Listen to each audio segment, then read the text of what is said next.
Halo, saya akan mengenalkan kecerdasan artifisial secara sederhana dalam video ini. Kecerdasan artifisial ada di mana-mana, ada di sekitar kita, mulai dari di berbagai alat atau gadget yang kita sering gunakan, dan berbagai aplikasi yang kita andalkan sehari-hari, berbagai aplikasi yang populer di Indonesia, mulai dari alat pembayaran, alat pemesanan transportasi, dan berbagai alat lain termasuk kecerdasan artifisial generatif yang pada saat ini mulai banyak dipakai. Video ini akan membahas sekali lagi secara singkat dan sederhana bagaimana kecerdasan artifisial atau AI membantu kita, dan kita akan memahami bagaimana cara kerja AI, pentingnya prompt, serta peluang dan tantangan bagaimana AI diaplikasikan dalam kegiatan belajar mengajar. Sebelum kita menyelami lebih lanjut terkait AI, mari kita samakan persepsi tentang apa sebenarnya kecerdasan artifisial itu.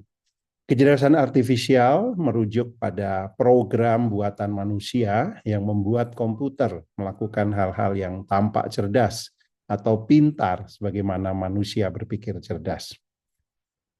Tugas-tugas yang biasanya membutuhkan kecerdasan manusia, misalnya menjawab pertanyaan, mengikuti instruksi, atau memecahkan masalah, nampak bisa dilakukan oleh kecerdasan artifisial.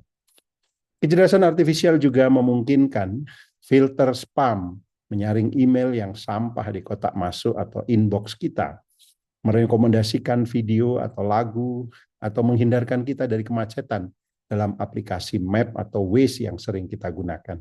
Bahkan dapat membantu bank atau Anda mendeteksi transaksi yang mencurigakan. Nah, saudara-saudara sekalian, kecerdasan artifisial ada yang disebut dengan kecerdasan artifisial generatif. Kecerdasan artifisial generatif adalah jenis kecerdasan artifisial yang bisa membuat teks, gambar, dan musik, bahkan video baru. Penting untuk dipahami bahwa semua kecerdasan artifisial generatif adalah kecerdasan artifisial, tetapi tidak sebaliknya. Tidak semua kecerdasan artifisial adalah kecerdasan artifisial yang generatif. Kecerdasan artifisial generatif mencakup alat-alat seperti chatbot. Chatbot hanyalah model atau antarmuka yang kita gunakan untuk berbicara dengan model kecerdasan artifisial. Ketika kita berinteraksi dengan chatbot, kita memberikan sebuah instruksi atau pertanyaan, biasanya disebut prompt. Rincian dan kualitas prompt Anda secara langsung akan mempengaruhi kualitas respon dari kecerdasan artifisial. Jadi karena prompt inilah satu-satunya sarana untuk berinteraksi dengan model atau chatbot tersebut. Coba kita bandingkan dua prompt dan respon, atau coba Anda lakukan sendiri juga dengan melakukannya di salah satu chatbot atau model AI yang biasa saudara gunakan. Misalnya dalam kasus ini saya menggunakan Gemini. Kita prompt pertama kita lihat di sini. Misalnya kita meminta kecerdasan artifisial untuk membuatkan kita contoh rencana pembelajaran tentang fotosintesis.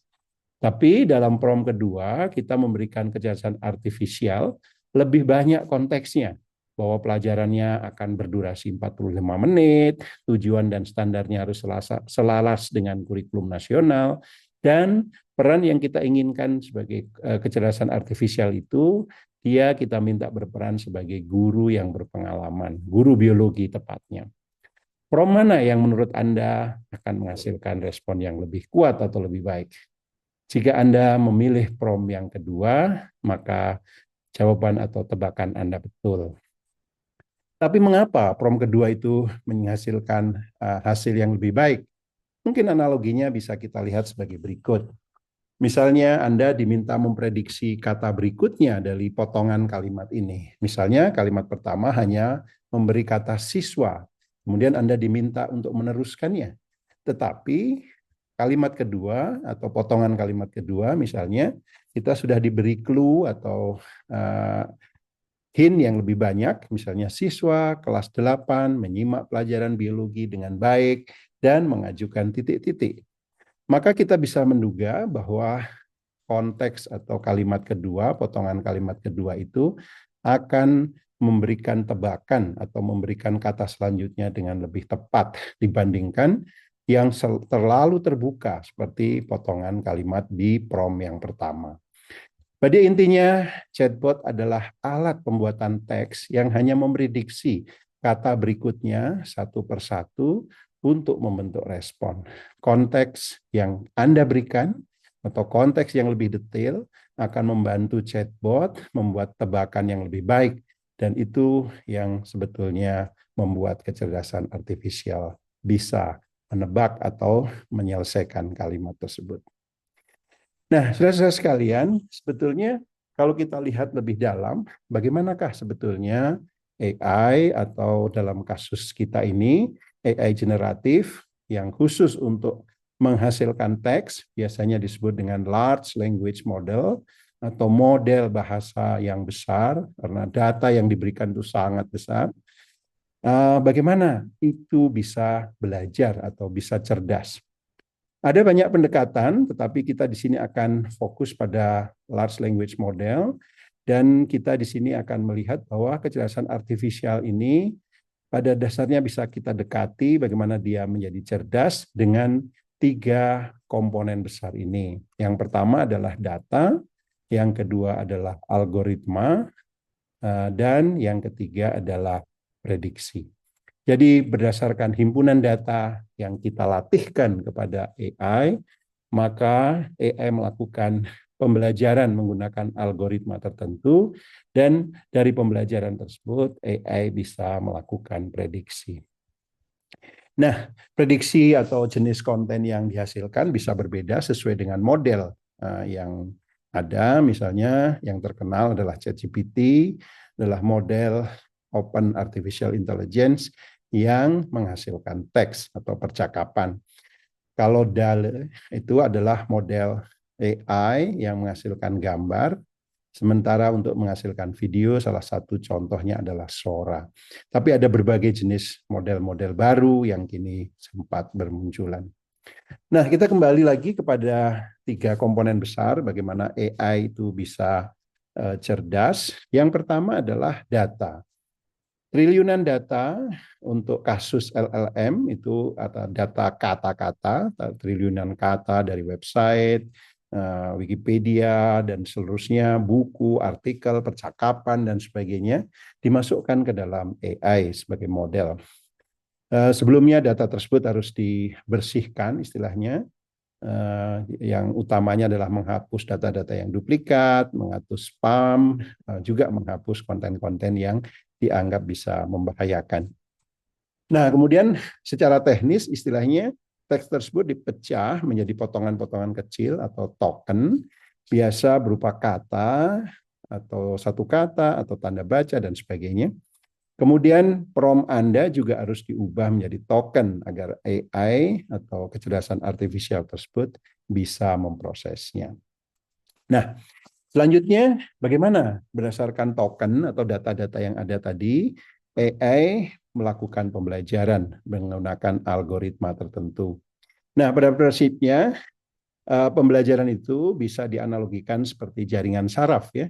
Jaringan saraf itu seolah sebagai saklar dan bola lampu yang saling terhubung. Nah, proses belajarnya sebetulnya AI akan menebak token berikutnya, ya. Misalnya saja, kalau dalam bahasa Inggris kita kasih clue atau prompt once upon a time, once upon a titik-titik, maka tebakan time itu mungkin lebih tepat ya dibandingkan once upon a pizza misalnya. Nah, jika salah koneksi maka bisa disesuaikan, dan kemudian proses tersebut diulang jutaan kali sehingga pola bahasa dari percakapan dan juga berbagai hal yang dalam bahasa atau keseharian itu dikuasai oleh AI. Kemudian ada juga metode pembelajaran dengan istilah pembelajaran dengan penguatan, ya, yang utamanya dilakukan dengan feedback atau umpan balik oleh manusia. Jadi AI biasa memberikan 2 atau lebih jawaban, Kemudian kita sebagai manusia diminta membuat atau memilih jawaban yang lebih baik.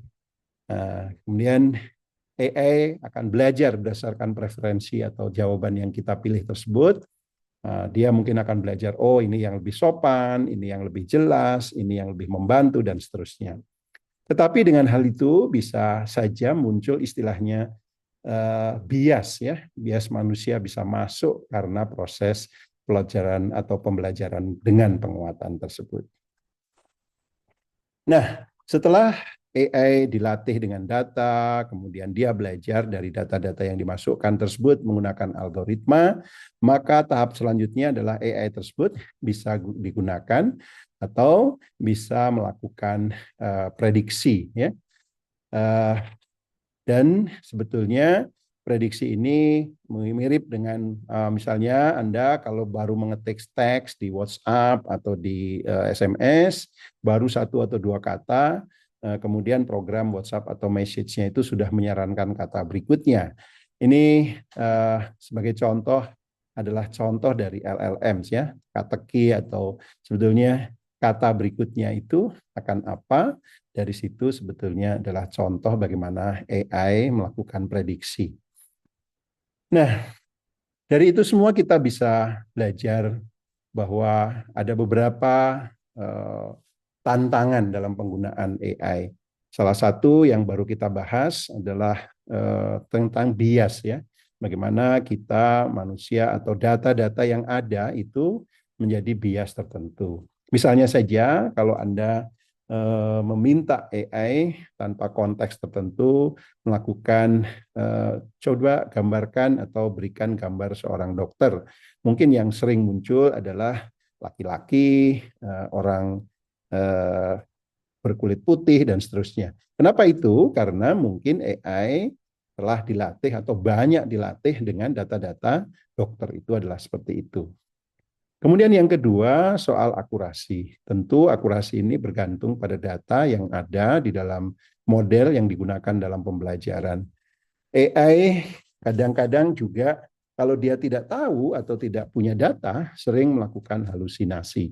Di awal-awal dulu, pada waktu AI baru muncul, misalnya saja, penyumlahan matematika yang sangat sederhana pun AI sering salah. Karena sebetulnya dalam data pelatihannya mungkin belum banyak data-data terkait dengan penjumlahan atau model matematika. Sehingga dia berhalusinasi atau melakukan banyak kesalahan. AI juga dikhawatirkan kalau tidak digunakan dengan baik atau digunakan berlebihan akan menyebabkan ketergantungan dan kita menjadi malas berpikir atau malas berkreasi dengan diri sendiri kita. Oleh karena itu, kita harus dengan seksama, dengan teliti, dan dengan bijak menggunakan AI. Sekali lagi, AI adalah alat pembantu kita dan untuk meningkatkan kemampuan kita. Sering juga disebut AI adalah memungkinkan kita mempunyai tutor personal atau kita mempunyai guru yang personal. Kalau kita ingat sejarah misalnya, mulai dari Iskandar Great, Alexander the Great, kemudian berbagai filsuf-filsuf besar dan juga raja-raja di abad-abad pertengahan misalnya, itu banyak yang dilatih atau diajar oleh guru-guru hebat atau filsuf-filsuf hebat yang kemudian membuat mereka sangat hebat. Nah, sekarang pada dasarnya dengan AI itu kita bisa mempunyai guru-guru hebat personal kita, ya, dengan langsung berinteraksi dengan AI. Nah, kita harus manfaatkan AI sebagai itu, bukan sebagai alat untuk mendapatkan jawaban cepat. Kalau kita gunakan AI untuk mendapatkan jawaban cepat atau istilahnya cheating atau menyontek, maka ya kita tidak belajar, ya. Maka yang harus kita gunakan atau harus kita lakukan justru menggunakan AI itu untuk memperkuat pembelajaran kita. Sehingga intinya adalah guru atau kita semua bisa menjadi model penggunaan AI atau kecerdasan artifisial yang baik. Namun kalau kita tidak hati-hati di kelas, di sekolah, maka bisa menjadikan gagal dan bisa menjadikan teladan yang tidak baik bagi siswa-siswa kita. Oleh karena itu perlu panduan yang jelas dari sekolah maupun pemerintah Dan mungkin juga kita perlu mengubah ya cara-cara kita menilai. Kalau kita gunakan atau biarkan siswa mengakses AI atau mengakses komputer, mengakses handphone ketika ujian yang sebetulnya hanya memberikan pengingat atau menguji pengingat atau menguji mengaplikasikan suatu konsep, maka mungkin siswa bisa saja kemudian menyontek atau menggunakan AI sebagai bantuan untuk menjawab soal itu. Nah, oleh karena itu mungkin kita harus mengubah cara-cara dan metode penilaian. Nah, terakhir, AI adalah sangat potensial untuk membantu kita untuk meningkatkan pembelajaran dalam kelas kita dan juga di sistem pendidikan kita, maka kita bisa bereksperimen lebih banyak dan lebih lanjut dengan AI ini. Kemudian kita juga harus memberikan kepada siswa kita berbagai hal terkait dengan keterbatasan yang ada di AI. Misalnya potensi bias, potensi bahwa AI itu tidak selalu benar. Kemudian juga harus kita ajarkan kepada siswa-siswa kita bahwa AI adalah hanya alat pendukung, bukan pengganti penilaian, bukan pengganti kreativitas, dan bukan pengganti alat atau pembelajaran kita. Pembelajaran harus dilakukan oleh masing-masing kita dan siswa, dan AI adalah hanya alat saja. Demikian, mudah-mudahan membantu. Terima kasih. Wassalamualaikum warahmatullahi wabarakatuh. Halo, saya akan mengenalkan kecerdasan artifisial secara sederhana dalam video ini. Kecerdasan artifisial ada di mana